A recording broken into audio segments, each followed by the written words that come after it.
के Satish ji locomotive engine driver थे और एर्नाकुलम से चेन्नई उन्हें ट्रेन लेकर के जाना था। सतीश जी करीबन रात को 8:30 बजे ट्रेन लेकर के एर्नाकुलम से रवाना हुए। बारिश का मौसम था और काफ़ी सुहाना सफ़र लग रहा था। उनका सहायक वीरन भी साथ में था।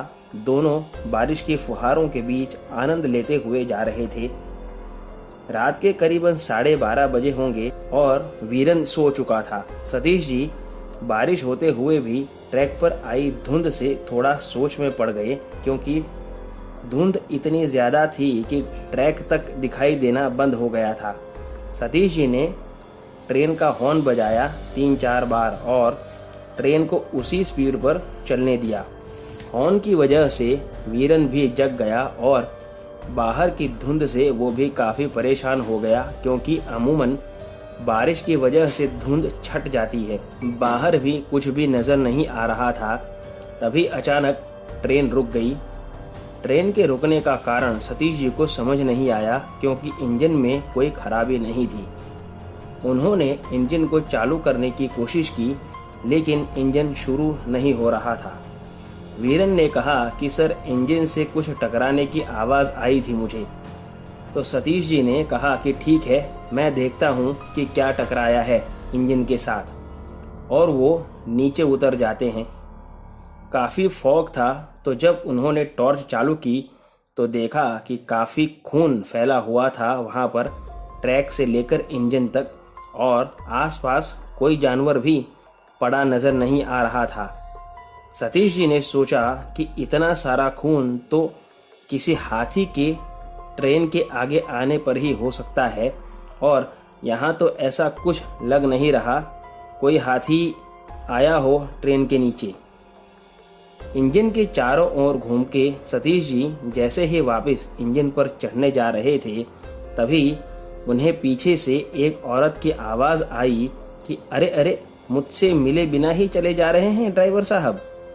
सतीश जी ने पीछे देखा तो एक भयानक चुड़ैल सतीश जी के पीछे खड़ी थी, जो अपने हाथों में अपना कटा हुआ सर लेकर के हिला रही थी। ये देख के सतीश जी के होश कोश उड़ गए और वो जैसे पुतला बन गए थे, वैसे हिलडुल भी नहीं रहे थे।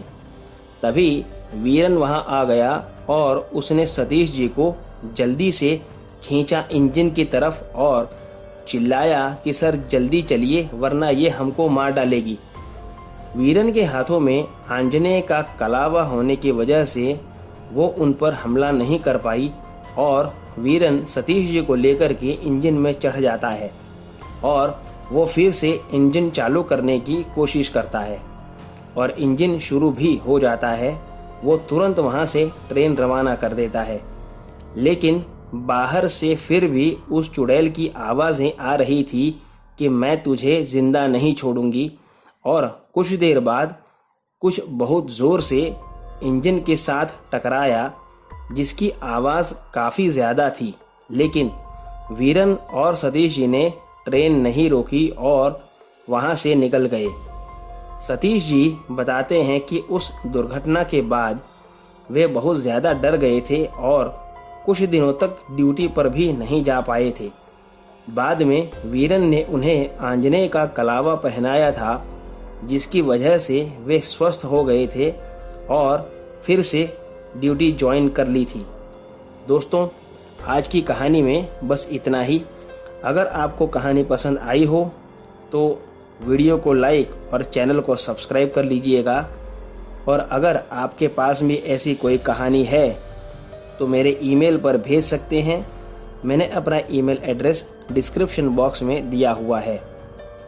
तो मिलते हैं अगली कहानी में। तब तक stay home, stay safe. Thank you.